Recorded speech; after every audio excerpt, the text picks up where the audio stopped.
샬롬 할렐루야. 사도행전 2장 38에서 39절여.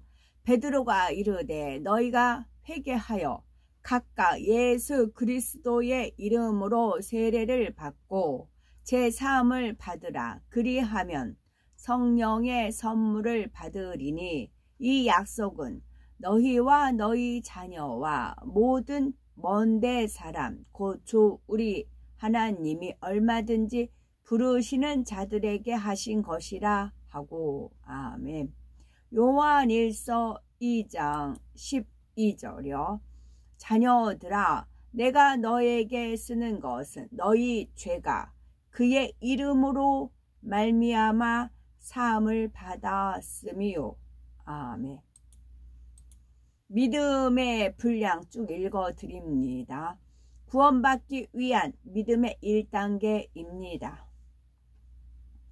부모에게 자녀는 눈에 넣어도 아프지 않을 만큼 사랑스러운 존재입니다. 그 아이가 자라 유년기를 거쳐 청년이 되고 어른이 되면 얼마나 든든하고 대견하겠습니까? 그런데 자녀가 몇 년이 지나도 성장하지 않고 있다면 부모는 근심 걱정할 수밖에 없습니다. 믿음으로 거듭난 하나님의 자녀들도 마찬가지지요. 요한일서 2장에 기록된 대로 자녀들의 믿음이 쑥쑥 자라나 아이들의 믿음, 청년들의 믿음, 아비들의 믿음이 되어야 하나님께서 기뻐하시고 축복해 주십니다. 믿음의 성장 과정 중에서 자녀들의 믿음, 곧 구원받기 위한 믿음의 1단계에 대해서 살펴보겠습니다. 믿음의 분량은 각각의 특징에 따라 여러 단계로 나눌 수가 있는데 크게 5단계로 나눌 수가 있습니다. 그 중에 믿음의 1단계는 가장 초보적인 단계의 믿음으로서 성령 받기 위한 믿음 또는 구원받기 위한 믿음이라고 부릅니다. 우리가 주님을 영접하면 하나님께서 성령을 선물로 주시기 때문에 성령 받기 위한 믿음이라고 하지요. 또한 성령을 받으면 생명책에 이름이 기록되어 천국 백성이 되기 때문에 구원받기 위한 믿음이라고도 합니다. 믿음의 1단계는 아직 말씀에 대한 지식이 별로 없어서 말씀대로 행하지 못합니다. 무엇이 죄인지 잘 모르며 죄를 지어도 성령이 탄식하는 것을 잘 느끼지 못하지요. 일방적으로 성령 받은 지 얼마 안 된 초신자만 1단계에 해당한다고 생각할 수 있는데 오랫동안 신앙생활한 사람도 믿음의 1단계일 수 있습니다. 오랫동안 신앙생활을 한 사람도 믿음의 1단계일 수 있습니다. 하나님의 말씀을 알면서도 행하려고 노력조차 하지 않으면 설령 믿음이 있다 해도 1단계 믿음밖에 안 되는 것이지요. 또한 믿음이 좋아 보이던 사람이 어느 순간 육체의 일을 행하는 경우 믿음의 1단계가 될 수 있습니다. 육체의 일이라는 것은 도적질, 거짓말, 간음 등 행위로 짓는 죄를 말하지요. 예수 그리스도를 믿고 성령을 선물로 받은 후에는 믿음의 1단계인 사람도 성령이 충만하여 가르침 받은 대로 순종함으로 믿음이 좋은 것처럼 보이기도 합니다. 하지만 어느 순간 세상을 바라봄으로써 성령 충만함을 잃어버리면 다시 구습을 쫓아 세상과 짝하며 죄를 짓기도 하지요. 이것이 지속되면 성령마저 소멸되어 1단계 믿음도 유지하기 쉽지 않습니다. 그러므로 자신이 1단계 믿음에 속했다면 그 모습 그대로 있으면 안 됩니다. 각종 예배와 기도에 모임에 참석하여 말씀을 듣고 배우며 열심히 행함으로 믿음의 2단계, 3단계, 4단계로 쑥쑥 성장해 나가야지요. 누가복음 23장 33절을 보면 예수님이 십자가 처형을 당하실 때 두 강도도 예수님의 좌우편에 못 박혔습니다. 그때 한편 강도는 예수님을 비방하였지요. 그러나 다른 한편 강도는 그를 꾸짖으며 회개하였고, 예수여 당신의 나라에 임하실 때에 나를 생각하소서 하며 예수님을 구세주로 영접하였습니다. 예수님은 그에게 오늘 네가 나와 함께 낙원에 있으리라는 말씀으로 구원을 약속해 주셨지요. 이 강도는 예수님을 구세주로 영접했을 뿐 죄악을 버리거나 말씀대로 살지 않았습니다. 겨우 죽음 직전에 회개하고 주님을 영접했으니 하나님 말씀을 듣고 배우며 깨우쳐 행할 수 있는 시간이 없었지요. 이처럼 주님을 영접했지만 하나님의 나라와 의를 위해서 아무 수고한 것이 없는 사람에게 예비된 천국이 바로 낙원입니다. 그렇다고 죽기 직전에 주님을 영접하기만 하면 구원받아 낙원에 들어갈 수 있으니 나도 그래야겠구나 라고 생각하신다면 큰 오산입니다. 하나님께서는 회개한 강도가 죽지 않고 신앙생활을 했다면 주님을 배반하지 않고 끝까지 변치 않을 것을 아셨기 때문에 구원을 허락하신 것입니다.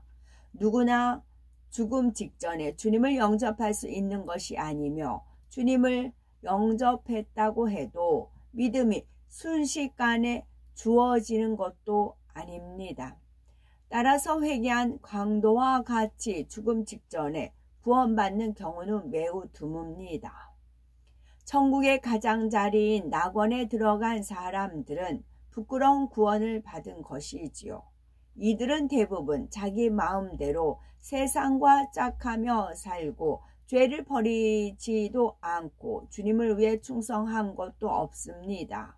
그래서 예수 그리스도를 영접하여 지옥에 떨어지지 않고 구원받았다는 사실 하나만으로도 너무나 감사하게 여깁니다.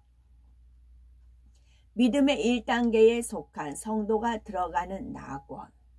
낙원은 하나님의 사랑과 궁율 가운데 마련된 천국의 처소입니다.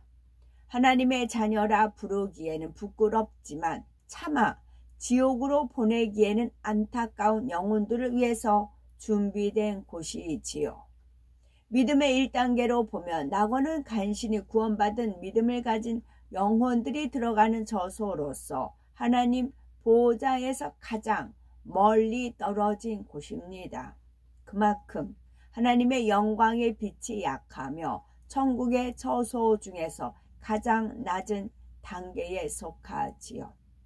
낙원의 가장 자리에는 백보자 대심판이 있을 때까지 구원받은 영혼들이 머무는 천국의 대기 장소가 있습니다. 온 영을 이루어 새 예루살렘 성에 들어간 영혼들을 제외하고는 창세 이래 구원받은 무수한 영혼이 그곳에 머물고 있습니다. 이처럼 낙원의 일부가 천국의 대기 장소로 사용되고 있으므로 낙원은 상상을 초월할 만큼 크고 넓습니다. 광활한 낙원은 비록 천국의 처소 여러 처소 중에서 가장 낮은 단계에 속하지만 이 땅과는 비교할 수 없이 아름답고 행복한 곳입니다. 조원과 같이 잘 정비된 잔디밭과 아름답게 꾸민 정원이 있지요. 이 땅의 나무나 꽃은 시간이 흐르면 시들고 썩지만 낙원의 나무는 항상 잎사귀가 푸르고 꽃도 시들지 않습니다. 사람이 가까이 가면 꽃들은 반갑게 흔들기도 하고 꽃잎은 오므렸다 폈다 하면서 각기 독특하고도 극한 향을 발산하지요. 싱그러운 나무에는 탐스러운 과일들이 풍성하게 달려 있습니다. 과일들은 반짝반짝 빛을 내며 윤기가 흘러 아주 먹음직스럽고 먼지나 벌레가 없으니 먹을 때에 껍질을 벗길 필요가 없습니다. 천국에서 남자들은 머리카락이 동일하게 목선까지 내려옵니다.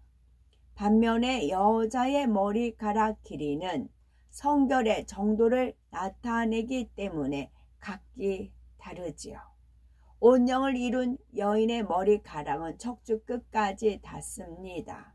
그러나 낙원에 있는 여인들의 머리카락은 어깨선에 달락말락하지요. 옷은 통으로 된 흰옷을 입으며 옷에 장식하는 브로치나 머리에 장식하는 핀과 면류관은 없습니다. 이처럼 낙원에 들어간 사람은 상급이 없기 때문에 개인 소유의 집이나 장식품이 없으며 자신에게 속하는 시중드는 천사도 없습니다. 다만 함께 살 수 있는 공공 건물에서 서로 섬기며 살지요. 마치 이 땅의 복지관 같은 건물로서 그 안에는 한 사람만 들어가서 쉬는 작은 방도 있고 여러 명이 함께 들어가 쉬는 큰 방도 있습니다. 그곳은 개인 소유가 아니므로 자기 취향에 맞게 꾸밀 수가 없고 오랫동안 머무르거나 독차지하지도 못합니다. 일정 시간 동안 쉬었으면 다른 사람을 위해 비워줘야 하고 자리가 빌 때까지 기다리기도 합니다.